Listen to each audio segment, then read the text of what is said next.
4 నెలల నుంచి కూడా నేను అనేక సందర్భాల్లో చెప్తా ఉన్నా, ఒక్కరికి కనీస చలనం కూడా లేదు. అరే ఎంత దౌర్భాగ్యమైనటువంటి పరిస్థితి.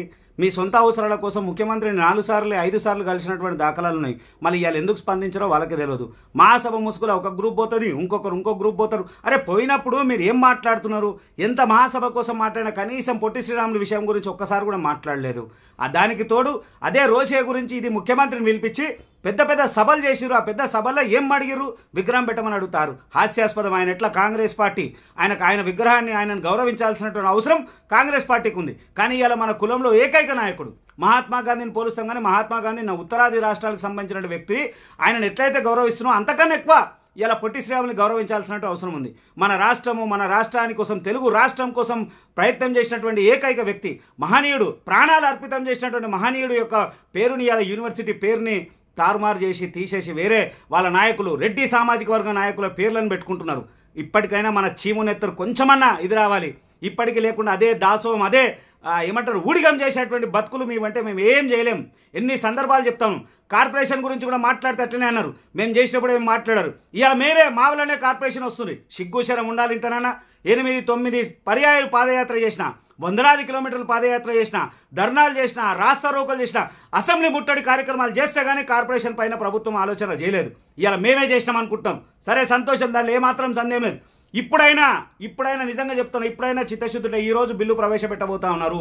మీకున్న పరిచయాలా లేకుండా మీకున్నటువంటి నెట్వర్కా ఖచ్చితంగా ఆపే ప్రయత్నం చేయండి. లేకపోతే దౌర్భాగ్యమైన పరిస్థితి ఏమి లేదు. భవిష్యత్ తరానికి మన సామాజిక వర్గంలో ఒక నాయకుడు ఉండేడు, ఆ నాయకుడిని కూడా మనం కాపాడుకోలేకపోయినాం అనేటువంటి దౌర్భాగ్యమైనటువంటి పరిస్థితి మనకు ఆ చెడ్డ పేరు భవిష్యత్ సమాజానికి నిలబడిపోతుంది.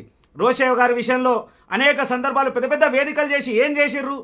రోషయ్య గారికి నేను అంత దగ్గర ఇంత దగ్గర సోకాలు చెప్పుకునేటువంటి నాయకులు ఇలా కాంగ్రెస్ పార్టీలో ఉన్నటువంటి నాయకులే కానీ, లేదా మహాసభ నాయకులే కానీ, లేదా ఐవీఎఫ్ ఇంకా ఇతర సంస్థలు అనేక సంస్థలు ఆ సంస్థలు ఉన్న నాయకులు అందరూ కాంగ్రెస్లో ఉండి కూడా ఇలా కాంగ్రెస్ చేస్తున్నటువంటి పనికి కనీసం స్పందన లేదు.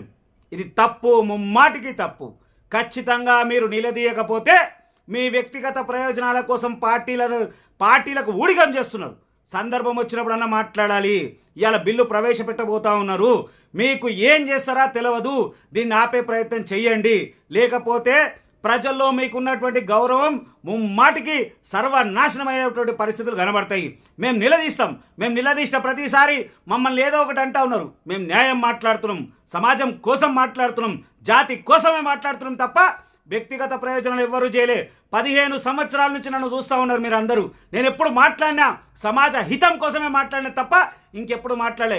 ఇలా మహానుభావుడి యొక్క పేరు తీస్తున్నారంటే ఉదయం నుంచి నాకు ఇట్లా ఆవేశాన్ని ఇచ్చేయలేకపోతున్నా. పోయి అసెంబ్లీ ముట్టడి చేయాలా, లేదా ఇంకోటి చేయాలి. కానీ ఏం చేసినా ఏం ఉపయోగం? మీరు వాళ్ళకి ఊడికేం చేస్తూ ఉన్నారు, మీరు వాళ్ళతో సాహసం చేస్తూ ఉన్నారు. మీరు అదే పార్టీలో కొనసాగుతూ వాళ్ళ భజన చేసినప్పుడు మేము ఏం చేయగలుగుతాం? ఇప్పటికైనా స్పందించండి. వెంటనే స్పందించాల్సినటువంటి అవసరం ఉంది. లేకపోతే ప్రజల్లో మీకున్నటువంటి గౌరవం పూర్తికి కోల్పోయేటువంటి ప్రమాదం ఉందని కోరుకుంటూ మీ ప్రేమ్ గాంధీ.